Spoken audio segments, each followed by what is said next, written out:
We will get started. And looky there, we're live at the same time. Some of you are joining us on the back end in Zoom. Welcome to everyone to a new year. This is our first State of the Month with the National Real Estate Post for 2021. And boy, do we have a doozy for you today. First of all, I'd like you all to welcome back Mr. Brian Stevens, who is back from the dead, as he described. Brian, how was it? I was as sick as I've ever been in my life. That's pretty much where it is. I can't remember any time in my life being down for 10 days. I can't. 11 days, whatever it was, but it felt like one long day. When you're a kid and you catch the flu and you just kind of sleep and wake up and it's 3 days, but it feels like one long protracted. It felt like one really long awkward day. But it was but 10 worth. Yeah, exactly. It's interesting because more and more people that get COVID or have no symptoms. They just lose taste and smell. And like I'm like you, it kicked my butt when I had it back in August. But well, we're glad to have you back. Thank you. We're glad to be in the new year, and I'm actually really excited. So again, for those of you who are tuning in today, this is really important to pay attention to. If you don't follow National Real Estate Post, first of all, shame on you. Second of all, you should have seen the video on Friday where they talked about the gravy train that is coming. And I am going to just real quickly summarize the things that are coming, and then we're going to let Brian just rap away about all of them. So first of all, we know based on obviously, there's chaos last week in Washington, D.C. We see what's coming. The Dems are taking over the office, which is going to have a bunch of effects. And I'm going to summarize a few of them. Sherrod Brown is going to be in the Senate Banking Committee. And this is what we know about him. He's voted yes to $192 billion anti-recession stimulus spending. He's voted yes to modifying bankruptcy rules to avoid foreclosures. He's voted yes to $825 billion in economic recovery packages. He's voted yes to $60 billion in jobs, infrastructure, and energy. He voted no to paying down federal debt and no to restricting bankruptcy rules. Also, we anticipate some student loan forgiveness. We know that some of these tax cuts for some of us on the more fortunate side from the Trump administration are likely to go away. And lastly, and most important to all of us in the real estate business, they're anticipating a $15,000 first-time home buyer tax credit. That's huge. But guess what? We're not going to talk about that first. We're going to talk about that last.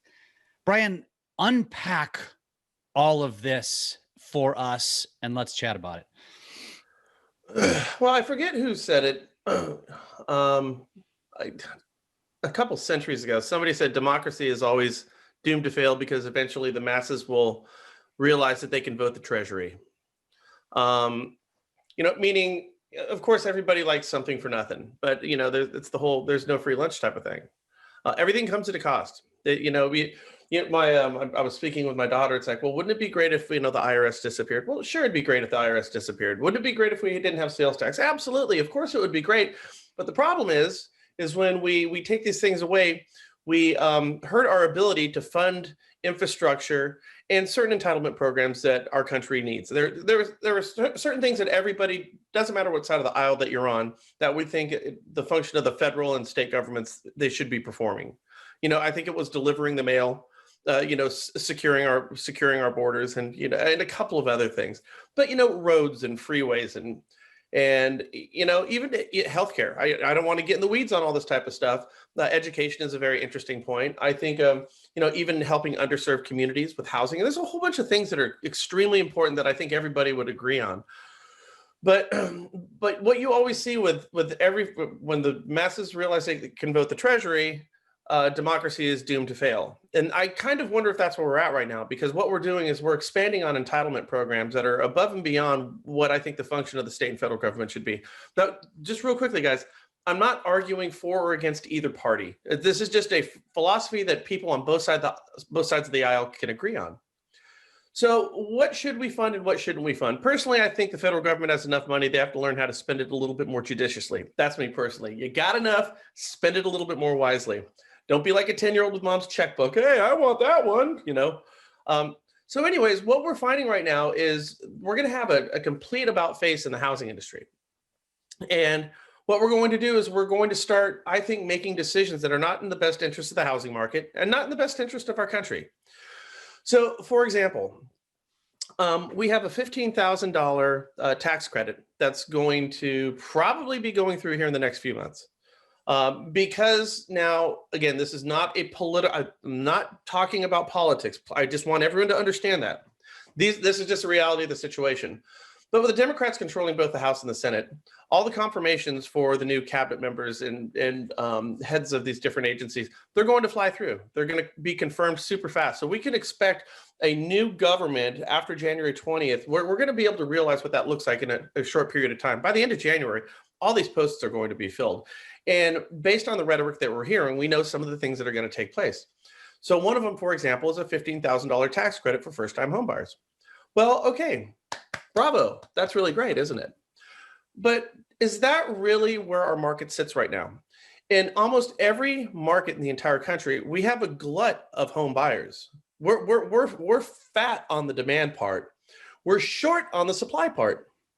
So why are we giving incentives to a group of folks when we have a glut or massive, massive demand? We don't need to break down the barriers and make it easier for people to buy houses. We don't need to do that right now because we have enough people who want to buy the existing inventory that we don't have to incentivize them. Plus low rates.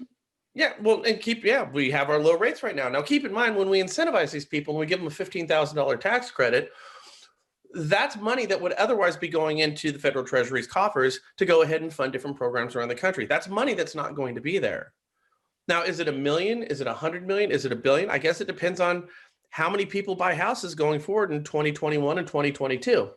Needless to say, it's a significant amount of money that the Treasury is not going to get that they otherwise could get and they desperately need considering the deficit that we're running right now. We don't need to have that. And then the other part of it is there are other forms of down payment assistance that do not require federal interference. So when we have we have our housing programs and our community redevelopment funds that the federal government gives out to different states and municipalities, and they take that money and you'll get like a down payment assistance program through your city or your county, and you'll get like $5,000 or $10,000. And that's federal funds. It's community redevelopment money that's going from the feds down to the state level. That is money that is earmarked. That money is coming from the Treasury. These are our tax dollars that are being fed down to put people into houses. So we're spending money, again, where we have a glut of demand and we don't have as much inventory. These programs aren't necessary. But look at some of the down payment assistance programs that we've had in the past, like Nehemiah or Chenoa right now. And Nehemiah and Chenoa are down payment assistance programs that require zero federal, state, or county funding. It's all kept within the ecosystem of an individual transaction. So it either comes through, now for realtors out there, there's a sliding scale of interest rates. If a lender bumps the rate right now by, say, a full percent, they're going to get a 2 to 3 points rebate on that loan amount. So say, just for instance, hear me out. Let's just say rates are at 2%. I know they're not, but let's assume 2 is what we call par. A 2% rate means that when that loan is sold, whoever's selling that mortgage-backed security is not going to get any money, but they're not going to have to pay any money to get rid of that loan. It's what the market will bear at 2%. But imagine in a 2% market, I sell an interest rate of 3%. In a 2% market, if I sell a rate of 3%, that 3% loan is going to pay a better return than that 2% rate to whoever purchases that mortgage-backed security. So with a 3% loan, I can say, okay, Jeff, do you want to buy my 3% note? In a 2% market, this will pay you more money back on your investment than the 2%. Would you like to buy my 3% note? And then Jeff would say, sure, Brian, I'd rather get a 3% return than 2%. And I say, okay, Jeff, you have to give me 1% of the loan amount in order to buy this because I want to share in the fact that I sold a 3% note. And on a $200,000 note, Jeff would give me $2,000, and then I would give him the rights to collect on that note at 3%, which is above what the market will bear, okay? That's called rebate. Now, when it comes to down payment assistance, what some lenders like Chenoa are currently doing right now is they're allowing lenders to go ahead and essentially bump the rate by 1 point to 1.5 points, and then take that rebate. Remember how Jeff was going to give me $2,000, and I would take that $2,000, and then I would give it back to that buyer so they can pay their closing costs and or down payment. So that down payment assistance is all housed within that individual transaction. And it doesn't require mere you, Jane and Joe taxpayer, to pony up the money. And then that money that's not getting ponied up can be reallocated to things that we all need. That strikes me as a better form of down payment assistance. The other form of down payment assistance, like the old Nehemiah loans of years past, is we would allow the seller to give more than just the credit for the closing costs. We would allow the seller to give the credit for essentially the closing costs and the down payment. Again, because that's housed within the transaction, it doesn't require any federal funding. So when I hear that we're going to have a $15,000 tax credit, which is going to short the Treasury, short me and you, I don't know if that is necessarily the best allocation of down payment assistance going forward, in spite of the fact that I don't even think we need down payment assistance right now when you consider the number of buyers versus the limited amount of inventory. Yet it makes for great talking points, and everybody, all like these housing groups say, oh, this is so great that we're doing this. But I don't think they're looking at the problem three-dimensionally. And is this the best allocation of our time and our resources? And I would say, no. It's like I said, it's like Ozzy Osbourne once saying, we're going off the rails on a gravy train.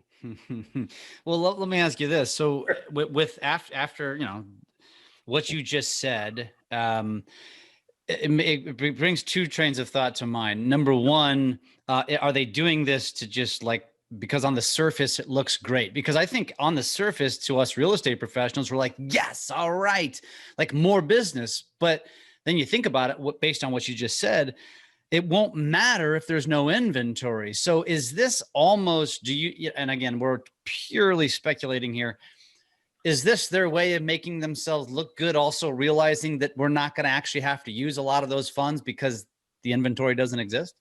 Well, you know, for realtors right now, just real quickly, I want you to ask yourself right now, anyone who's watching this, in 2020, was your business limited by the number of buyers that you could work with or the amount of inventory that you could sell? Like, where was your bottleneck? Where, you know, was it that you were short on buyers or short on inventory? And I think every realtor in the country would say it's short on inventory.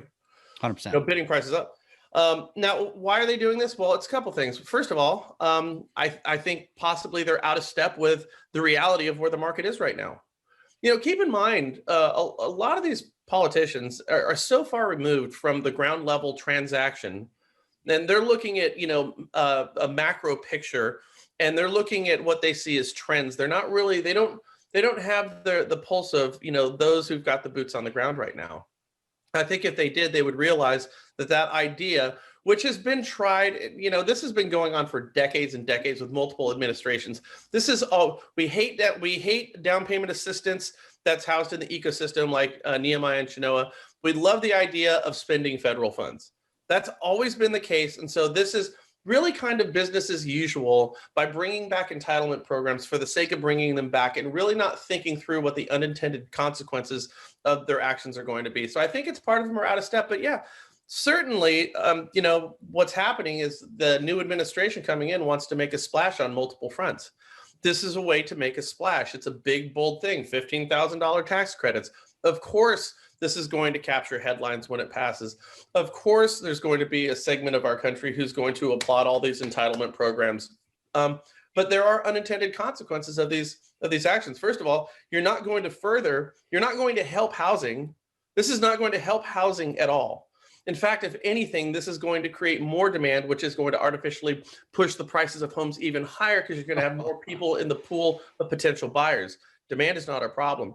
If we're going to address housing more realistically, we need to address inventory issues. We need to, you know, get rid of a lot of the red tape.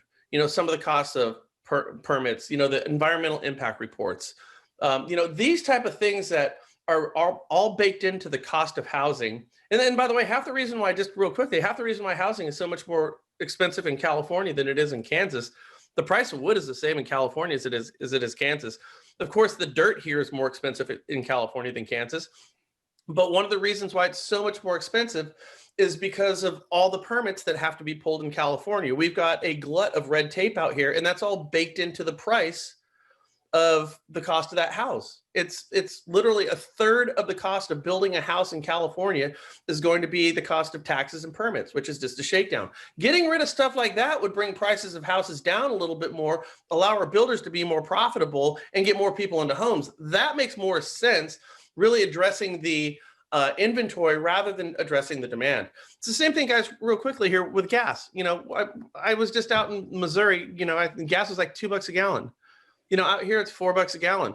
And we have refineries, right? Like where we live, we have refineries. We're refining the gas here, shipping it to Missouri, and it's cheaper in Missouri than it is right in the backyard of these refineries. Why is it? It's all the taxes and costs that are baked in out here in California. So yeah, if you want to give tax credits, give those tax credits to the people building the houses so we can pull down the price of the houses, build more homes, and get people into those houses. We don't need tax credits for buyers. I mean, you do have, really good climate, and you're close to the ocean, and you're close to the mountains, and there is all of that too. But Sure. yeah, you're right. It's way overpriced, and that's why everybody's migrating to Texas. That's the joke right now, isn't it? Yeah. What I interpret you to say here, in your opinion, is that where they should actually be giving the credits is probably to home builders to incentivize them to build more homes. And do you think they're going to realize this within the next 6 months, or do you think they're that clueless, which is scary? I think they're that clueless. I really honestly do. It's interesting when we're speaking about housing is I just saw, I think it was Amazon who just came on board and said they're putting $2 billion to build affordable housing in California, Washington, and I want to say out in Massachusetts. And they're joining the likes of Google and Facebook, who are looking at building communities and trying to offer affordable housing to their employees, or is this just in general? No, it's going to target their employees. But you have a house built in 1985, a 3.2 1,700 square foot L-shaped gravel roof crap house in San Jose. True story. Looks just like every other 1985 house that, all the deferred maintenance wasn't really taken care of. That house is going for $3.5 million. Seriously, that most of the people who work at Facebook, Twitter, and Google, even Apple and Tesla, because they're all located in the same area outside of San Jose, Atherton, Menlo Atherton, Palo Alto. That's where they're all headquartered. That if you go down the streets, this is a true story. This is crazy. Look it up. You go down these streets of San Jose. Like imagine the street where you live. Now imagine bumper to bumper, there are RVs parked bumper to bumper as far as you can see on every street in every neighborhood. So what's happening is these people who are working for these software companies, these tech companies, they're making $200,000 a year and they're living in RVs parked in front of somebody else's house because they can't afford housing out there. It's that. Can you imagine making $200,000 a year and you can't even afford to rent a room? They're going and spending $20,000 on RVs and they're parking them on streets and living in those. This is permanent housing for folks who are working in all these tech companies right now. Here in Missouri, you'd probably be living in a damn near mansion on acreage. You get the governor's mansion, don't you? Damn near. So, 200 grand goes a lot farther. Yeah, and there's the other part of it is that you see out here is I think that we need to make better use of eminent domain because I'll tell you, a lot of the people who are the champions of affordable housing out here in the Silicon Valley, the ones who are the champions of affordable housing, they live in gated communities. It's like, we love the idea of affordable housing as long as you build it over there in your neighborhood, not mine. All right. So I really do. I would love to see more use of eminent domain and build affordable housing with fewer permits and just run them right through some of these high cost areas. I think it would be great. Okay, so with all of what's going down here, which is important for everybody to understand, it doesn't matter what side of the fence you're on. This is just the reality. Sure. Rewind back to the very beginning and kind of my monologue where I kind of outlined what they talked about on the NREP video of what we can expect from Sherrod Brown based on what he's voted yes and no to. So let's unpack this for the real estate agent and the mortgage professional and the real estate professional in general. Like, where is the opportunity here for them? What should they be paying attention to, or what should they have their kind of their antennas up to in 2021? Because by all accounts, the industry is going to continue to be very strong in 2021 in terms of home buying because rates are probably going to stay low. So where's the opportunity? You know, I've said this before. I don't know if we've shared it on here, but you know, I think the big issue in 2021 is going to be inventory. It's going to be. We might even see more demand, as crazy as that sounds, than we did in 2020. Rates are going to stay low. They're going to stay extremely low. They're not going anywhere, even if we do. Even if we do get like this vaccine and we kind of beat the whole COVID thing, and we can put this like in our rearview mirror. I don't think so, but I don't know. You know, and people go back to work and there's going to be a big bounce in our recovery. That's not going to have a huge impact on interest rates. It's just not. Rates are going to stay remarkably low for the foreseeable future. And that, you know, increases people's buying power. So we're going to have a lot of demand for 2021, despite whatever happens going forward with, you know, the whole COVID thing. I really think that, you know, I think 7-8 months ago, NAR put out a study that said 73% of people think it's a good time to sell their home. Now, consumer sentiment is starting to go down right now. And it's because people see a prolonged, protracted recovery to this whole COVID thing. So consumer sentiment is going down. But the reality in the streets that we know in real estate is that there's still enormous demand for these houses. So imagine you're a homeowner and you're watching the news, and which is miserable. Do yourself a favor, quit watching it. But you're watching the news right now, and it would lead you to believe that this market is on the verge of tanking, and it's absolutely not. We're just about to put together another stimulus bill, which is going to have PPP money or PPE money for you know, to keep a lot of our businesses afloat. It's going to give you $2,000. Again, more gravy for you. That's great.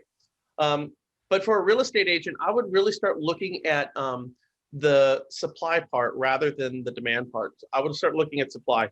So if 73% of the people, according to a NAR survey a number of months ago, said they think it's a good time to sell their house, well, it's even a better time to sell their house now because their property values during this whole shutdown has actually appreciated. Makes no sense, but that's what happened. It's better now than it was when the survey was conducted. How many of the people that you know in your sphere of influence, your ecosystem, don't understand how much their house is actually worth? And I've said this before. The house, everyone's built because of the cost of permits. It's more profitable for builders to build giant houses, the 4, 5, 6 bedroom houses, than it is the 3-2s, the entry level homes. There's more meat on the bone for those. But for our first time home buyers out there, you know, as a newly married couple, they don't need a 5 bedroom, 6.5 bathroom house, right? And so it's really the entry level homes. I would go through to my database and my sphere of influence, and I would find people who have owned their house for at least 3 years. Okay. So if you've owned 2 years, 3 years would be ideal. So they've owned their house for at least 3 years. It was their first home that they ever purchased. Okay. The house is at least 15 years old, and it's 3 bedrooms and 2 bathrooms. And I would do a search of people who've owned their house for 3 years. You know, it's a 3 bedroom, 2 bathroom on a house that's was built at least 15 years ago. And what I would do is I would reach out to all of those people. I would reach out to every one of them. I would call them. I would actually go knock on their maybe you can't door knock right now. You can actually go ahead and get numbers of these folks too. I can get you the information on how to do it. But I would call them and say, hey, listen, the reason I'm calling you is there was a survey that came out from the National Association of Realtors that most people think it's not a good time to sell, or it's a good time to sell their house, but they're not doing it. What I'd like to do for you is I'd like to do a broker priced opinion, a professional opinion to let you know what the value of your property is so you can make informed decisions in 2021 and beyond. It's going to help me out because I understand the values of this neighborhood better, and I'm a professional real estate agent, and it's going to help you out because I'm going to give you something that generally costs about $100, where I'm going to compare your property against other properties that have sold in the neighborhood to let you know exactly what your house is worth. I would do that and say, there's going to be no cost or obligation. This helps me and it helps you. Would you be interested in getting my broker priced opinion on this? And when they say yes, say, cool. All right, well, I need to come out and take pictures of your house. Go take pictures of the house, see the family. Then go do your BPO, okay? And then I would go back to that house and say, okay, here's my broker priced opinion. Your house is worth $425,000. By the way, you owe $187,000. So here's what your profit margin is. If you were to take this money, you could buy this house, this house, this house, or this house. You know, we've talked about this before. And if you used your equity in your house as a down payment going forward over here with our low interest rates, you wouldn't have to pay mortgage insurance. you get a bigger house for your growing family, and you're buying into a softer market. So Probably this the would be a same great- mortgage too. Yeah, it's going to be the same mortgage. So really, I would start to look at strategies about addressing the inventory issues in most markets. I think that that's huge. And the only way to do this is to reach out to people, quit coveting the buyers necessarily, start coveting the sellers. But I wouldn't covet the people who necessarily have already expressed interest in selling their home, because those people are going to get inundated from real estate agents. I would find properties that meet the parameters of what you're trying to accomplish, and then build your strategy out from there. Yeah. I personally think, 3-2 entry-level homes, those things will sell like that. And a lot of folks who bought those houses just aren't aware of what actual market conditions are. If you can get somebody to hear you, I think you'll find there's a lot of listings out there to be had. Yeah, I love that. I love that. And one other thing I'll add to that too is, as a video guy, a social media guy, you should be creating weekly content around this. Like, you should be creating videos and posts every single week consistently to your audiences across multiple platforms, inundating your audience, because your database is only so big, but your social media sphere is even bigger. And so if somebody happens to catch your post on that day, their video, the meme, the GIF, the image, that you telling them how much their home is potentially worth, gosh, I mean, think about what you can do. I love what Brian says, because you're trying to help fix the problem while also enhancing your business. And I think that's the only route to go at this point. And they go, by the way, they go hand in hand, don't they? Don't they? You realize the more successful our real estate agents are, the more healthy the community is. Yeah. I mean, the more people are buying and selling, we're creating jobs and opportunity, and money is moving, is changing hands in your community. And that's all great. It is the lifeblood. It's the blood pressure of the real estate agents. Really kind of control the blood pressure of the housing market in our local areas, don't they? Yeah. We need our realtors to be busy and profitable, because when they are, our communities thrive. Agreed. So real quick, not to beat that horse, I think we've covered it well, plenty. From all of the other things that we talked about, which to me, it concerns me. All of these various billions of dollars to create stimulus and to avoid foreclosure. And to me, that's kicking the can. Like, it's a problem that's not going to get fixed by giving them money. It's just kicking the can down the road. And now 22 or 23 are going to be the crash years, right? Or the bubble bursting. What is your opinion on all of these various things that you guys talked about on Friday's video? Well, it's really a game of chicken, isn't it? It's a game of chicken. We've got the consequences of our actions starting to run into the face of what our actions are. And are we going to be able to come out of our quarantines and lockdowns and avoid a head-on collision? That's really what it comes down to. Because it's understand, people, like, what we're doing right now is not sustainable. Like, this is not sustainable. And again, I don't want to talk. I don't want to. There's a lot of people in this country who are really hurting, really hurting. Like I said, my friend who runs a salon, he's destroyed his business. These two gals who own a greasy spoon down the street, they're shutting their business down permanently. Those people need houses. They need help. But the last stimulus package that came around, my son bought a 71, 72-inch TV with the stimulus money. Does my son really need a 72-inch TV?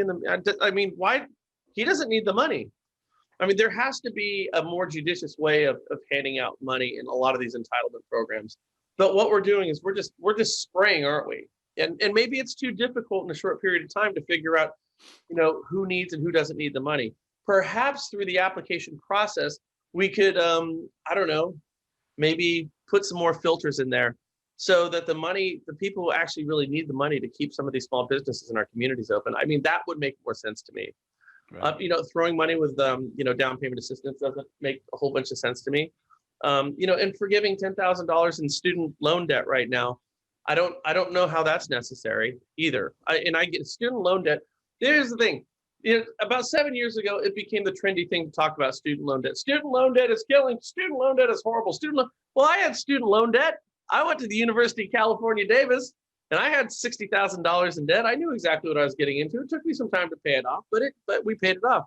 But, we're kind of laughing about this. It's like, okay, so somebody goes to school right now, And student loans, by the way, is not just paying for books. Student loans is also paying for that keg of beer that I kept in my room. Seriously, I'm not kidding you. You have money to live off of with your student loans. So yes, I always had a keg of beer of SudWorks Meritzen in my room, and that was part of my student loan. Wouldn't you like the fact that you get to pay for my keg for 2 years? Wouldn't that kind of chap your ass? But anyways, so you go to school, you get your degree, you get out, your loan's forgiven. All your living expense for the past 2 to 4 years is just forgiven. That's awesome. Now that I'm out, I get to turn around and buy a house, and I find out that I get a $15,000 tax credit on this thing. Okay, and of course, going to school works as my work history. So I get out of school, I go land a job. I've had it for 6 weeks, and I'm making some pretty good jack, and I go and buy a house. I'm middle America 2 weeks out of school. I didn't have to work my way up for anything. I don't know if that's a solution. I just don't know it. Again, if we're going to be allocating funds that we are either receiving or not getting, why are we forgiving the debt of somebody who just went and got a 4-year degree? That's going to be a highly employable person going forward. Right. I'm talking about underserved communities and low to moderate income folks around the country.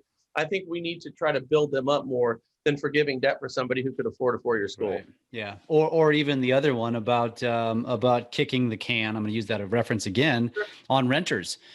I mean, somebody's going to suffer here. And so the renter is going to end up living for free. The property owner is probably going to end up foreclosing in many cases. And who wins in that situation? Nobody. The renter is now out of a property. The property owner destroyed their credit, lost their house. The bank's now stuck with a pile of crap. How do they think this is a good idea?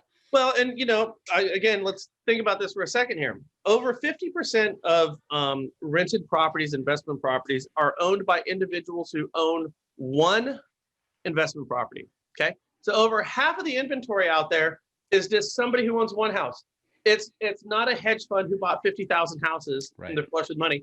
Half of all rental properties are owned by people who only own that one rental property. Those people cannot afford to carry the note. They absolutely cannot. They absolutely cannot. What happened oftentimes is somebody bought an entry-level home, and then they saved up enough money, and then they went and bought another house 4 or 5 years later and turned their existing house into a rental rather than sell it. And so they're paying a note on both of these things. So when we say, okay, you don't need to pay your rent for the next 12 months, well, okay, that's great for the tenant, but what about the landlord? There's a 50-50 chance that they can't make that payment because that's the only investment that they have. So now you've just taken that responsibility and that cost. You didn't get rid of that cost. You just moved it and you put the onus of responsibility onto the landlord, who we have not created the same relief opportunities for that landlord. So they basically just have to eat it. How many can afford to just eat it? Again, that's great for the tenant, but you've just put the landlord in absolute dire straits. And there's a 50-50 chance this is happening. And that's not acceptable. And the other thing that they're talking about here is they're talking about additional tenant rights. So meaning if you were to get evicted from your house because you can't afford to pay it, or let's face it, you simply choose not to pay it because you don't prioritize how you're spending your money. I'm not saying that's the case all the time, but it is the case some of the time. I don't do fentanyl, but some people do. Okay. But here's what happens is anybody who's going to get evicted from their house are now going to have the right of legal counsel representation at the cost of the taxpayers to fight their eviction. Imagine that. So, all right, you can't make your payment. It doesn't matter what the reason is, but if you're going to get kicked out of your house, now I have the right to have a lawyer represent me at the cost of the taxpayers against my landlord. And so many states have renters' rights, tenant rights right now, especially in the states of California and New York. It's a veritable impossibility to kick people out of their houses right now. It's a 6-month process if they're not making their payment. All we need to do is add a lawyer to that equation. And I ask myself, again, I get it, but what are the unintended consequences of these actions? Like, I would never own an investment property in the state of California or New York. I just wouldn't do it, especially with the changes that are coming in on a federal level, because what they're doing is they're just stripping me of all my rights as a property owner. I find it, I find it extremely overreaching. And I think that I get why they're doing it, but I think the unintended consequences of these actions are going to be felt down the road, and it's not going to be healthy for the overall state of housing. Yeah, I agree. And we do have a comment. Rosie, first of all, Happy New Year. Thank you for being here. She doesn't necessarily agree with the student loan assessment for students. And I think, Rosie, from the perspective of the way Brian presented it, is that, first of all, there's needs everywhere, like all across the board. But is that the best place to put it? I think is really where Brian was going with this, because in a lot of cases, you're talking about, again, kicking the can on student loan debt for someone who comes out with a 4-year degree and is hireable, right? They can get a job. And so, and again, not in all cases, of course, we know that, but I think, and Brian, I think, and you can expand on this for just a minute, but Sure. Your point was, is there maybe a better way to spend that money? Because is that really beneficial to push student loan debt off? Does that, who does that benefit necessarily? I mean, it will benefit some, don't get me wrong. By the way, Rosie, I absolutely appreciate the comment here. And I get where you're coming from. That's why I said I don't want this to come across as I don't think this is the best policy. That's my point. Okay. So here's the thing. Who's more employable? Somebody with a 4-year degree or somebody with a 10th grade education? Who's more employable going forward? Sure. Well, clearly it's a person with a 4-year degree. And every study will show that the person with a 4-year degree is going to quadruple the earning potential of that person with a 10th grade education. These are statistical facts. Now, I understand where you're coming from. Well, some of these students, when they get out of school and they took on student loan debt, are going to be cash strapped. We also know statistically that more kids who go to school with a 4-year degree have a more stable home environment. They could always go back with mom and dad. The person with a 10th grade education, the reason they have a 10th grade education, we know statistically probably not the most stable housing environment that's behind that person. Again, I'm talking in broad strokes, not individual cases. Okay. So the infrastructure for the person with a 4-year degree is going to be a lot more substantial than it is for somebody who's in a low-income environment, an underserved community that doesn't have the stable backdrop, just in broad terms. So I think if we have a finite amount of money and we are going to address the living expense of somebody with a 4-year degree or somebody with a 10th grade education, I think we should try to address a person with a 10th grade education. Now, but just real quickly here, Rosie, I'm not discounting the fact that a lot of these students simply can't make these payments. I understand that. But could we have some type of forbearance? Could we put a 12 or a 24-month forbearance in place in front of this thing to allow these students to get back on their feet, to then go ahead and pay back their obligations? Because student loan debt is just, they're basically, student loans are securities, right? And so there are people who are investing in these securities that is student loan debt. So when we forgive the student loan debt, we're taking whoever invested in those securities, we're taking money out of that investor's pocket. So if we start forgiving student loan debt across the board and we're not doing anything to make that investor whole, people are simply going to quit investing in the securities that back student loans. And that's going to make the cost of the student loans go up. So how we're doing it right now will eventually, the unintended consequence of this is going to make the cost of student loans in the future be even higher than they are today. So we can't necessarily do that. I think a forbearance would be better. And if we are going to be using a finite amount of money, well, then let's help the communities, the underserved communities that need this a little bit more. I think more thought needs to be put into this than just arbitrarily cutting the debt $10,000 or $20,000 off the top of everybody in the country. So, for example, if let's say I have a kid who goes to USC, okay, and how many kids who go to USC are coming from families that are of no means? Certainly, there are some who have some student loans, but the vast majority of students, I'd be willing to bet you, who go to private schools like Stanford and the University of Southern California, they got a lot of money. And I don't know if we should necessarily be forgiving debt from kids with families of means. I think we need to have more filters on this so we could spend our money a little bit more wisely. In other words, the filters should be filtering to the kids that Rosie is is suggesting. And you're 100% right, Rosie. Like especially kids coming from foster homes, like that's who it should be allocated for. It should be very specific as to who it goes for. Because unfortunately, when they do these kind of things, it's sometimes the most fortunate who take the most advantage. And then and by the way, just real purpose. quickly, if you've identified, so I've done big brothers and sisters for years. Okay. So I'm acutely aware of the epidemic that we have with foster kids, at least in the state of California.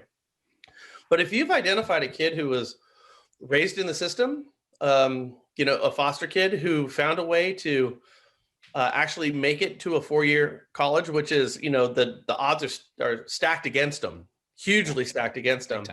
But if we identify these kids who are coming from a foster background who get a 4-year degree, not only do I think that we should forgive all their student loan debt, I think we should continue supporting them going forward with their housing and their living expense until they get a job and get on their feet. Yeah. And then I would forgive that debt too. Yeah. That would be a huge. Now, see, these type of things become difficult to do when we arbitrarily spray money at everybody, especially those who don't need it. And so I'm just saying we need to have more filters going in front of these things and spend our money a little bit more judiciously. I know we're on the weeds on this, but Rosie brings up a really at the end of the day, anything that we talk about is not going to change anything anyway, but it is important for people to understand what is going on in the world and how it's going to affect you, especially as it relates to your business, because that's the point of this. And so you just need to be cognizant. You just need to know what's coming down the pike, because the reality is, right or wrong, you need to be finding, as a business owner, as an entrepreneur, which you are as a realtor, you need to be finding your opportunities and figuring out how you're going to navigate, because 2020 was really a great year for real estate. 2021 is likely going to be another great year. But as we all know, the roller coaster always comes down. It never stays up. And so be prepared. That's why we do these shows. That's why we have these guys on. That's why I enjoy this, because the content that the National Real Estate Post puts out keeps you ahead of the game. It keeps you on top of your game. So, Brian, I think it's been awesome, man. I think we're going to have a lot of conversations about this going forward. It's going to be interesting in a couple of weeks once the new presidency takes office. What's gonna go down? Is there going to be any more chaos in Washington? I hope not, but it's going to be interesting. Yeah, I'm fearful that 2021 is going to make 2020 look like the opening act of a Metallica concert. Now, just one last thing I want to throw in here, because we got a couple of seconds, is and I'm sure we spoke about this before. We kind of touched on it today, but we're not out of the weeds on this whole thing. Out here in California where we live, we're on full lockdown. We've been on full lockdown again for quite some time, and the first lockdown was very, very difficult on a lot of our small businesses. This second lockdown is destroying a lot of our businesses. Again, I told you I actually went down. I was waitering for a place. This couple old British gals who own this little Greasy Spoon. They do fish and chips once a month. And so me and my friends, we set up tables across the street, because you're not allowed. This is all illegal. So we set them up across the street, and then you could get your food to go. So people would order their food, and we'd bring it to the tables that we set up to try to support these guys. I have a friend of mine who's actually out in Missouri too, and what she's done is she's really engaged her small businesses that are struggling out there, and she's created something of a network of small businesses, salons, nail places, pubs, restaurants, nurseries, some woodworking place, just small businesses. And what she did is she kind of created a network, and what she's doing is she's going out there and doing a video a week, talking about these small businesses, posting them into community groups, and then tagging everybody who's part of this little ecosystem of small businesses. I know we can't really get into it now, but realtors right now, reading the tea leaves of what the market shows us and what we can do. I talked about the entry-level homes and trying to address the supply part of the problem.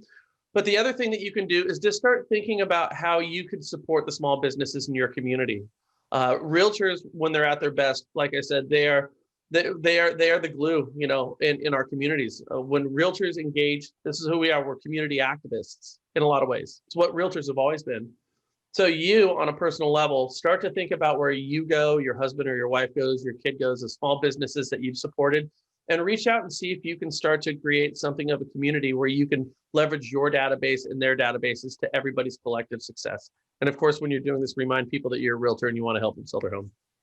Bingo. Love it. This is a great way to end this, Brian. This has been fun as always. We will see you back in a couple of weeks. Thank you for those of you who joined us on Zoom today. Thank you for those in the Facebook group. We will see you in 2 weeks. We've actually shifted. We're going to go second and fourth week of the month now versus first and third. So just pay attention to your calendar, your emails you get from Lab Coats. Brian, thanks again. Thank you. Look forward to seeing you soon, and keep recovering and get better. Hope you feel much better soon. Hey, listen, I'll tell you this one. You know this too, Jeff. The thing is, when you get that sick, it really makes you appreciate not being sick. When you're over it, you're like, oh my God, it feels so great to feel normal. I gotta appreciate my health right now, right?